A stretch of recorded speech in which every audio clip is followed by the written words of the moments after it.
তোমরা কি কল্পনা করতে পারো নবীজির যুগে কেমন ছিল মানুষের জীবন, কেমন ছিল মদিনা শহর, সেই মদিনা যেখানে ছিলেন স্বয়ং রাসূল করিম সাল্লাল্লাহু আলাইহি ওয়াসাল্লাম, ছিলেন তার প্রিয় সাহাবীরা, যেখানে শোনা যেত বেলালের কণ্ঠে আজানের সুর, যেখানে ভোর হতো সন্ধ্যা নামতো আল্লাহর হামদ ও তাসবিহ পাঠ করে, যে শহরের দিন ও রাত মুখরিত থাকতো নামাজ, তিলাওয়াত, জিকির ও দুয়া মুনাজাত আর দান দক্ষিণা ও ভালো কাজ দিয়ে, যে নগরীর প্রতিটি রাস্তা, প্রতিটি ঘর ব্যস্ত থাকতো নেক কাজের চর্চা ও তার শিক্ষাদানে।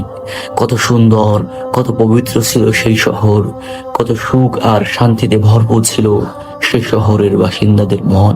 সাহাবীরা মদিনায় থাকতেন ভাই ভাই হয়ে, একে অপরকে সাহায্য করতেন, মুসলিম অমুসলিম নির্বিশেষে সবার উপকার করতেন।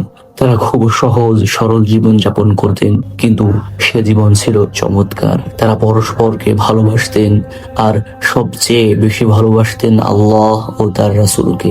নবীজিকে তারা ভালোবাসতেন নিজেদের জীবনের চাইতেও বেশি। তারা ছিলেন খুবই পরিশ্রমী, মসজিদে গিয়ে নামাজ পড়তেন, কোরআন তেলাওয়াত করতেন, আবার খেতে ও বাগানে কাজ করতেন, দোকানদারি করতেন, জিহাদে অংশগ্রহণ করতেন।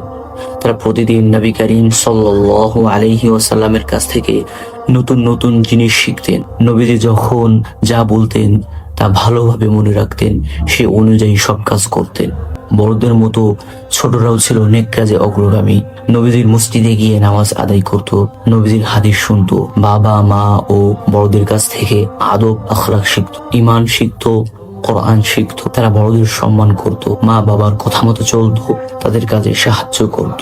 বন্ধুরা, এসো আমরা সাহাবীদের মতো হওয়ার চেষ্টা করি। এসো আমরা আল্লাহকে ভালোবাসি এবং নবী করিম সাল্লাল্লাহু আলাইহি ওয়াসাল্লামের সুন্নাহ ও আদর্শ অনুসরণ করি। তাহলে আমাদের জীবনও হবে সুন্দর, আমাদের সমাজও হবে সুন্দর।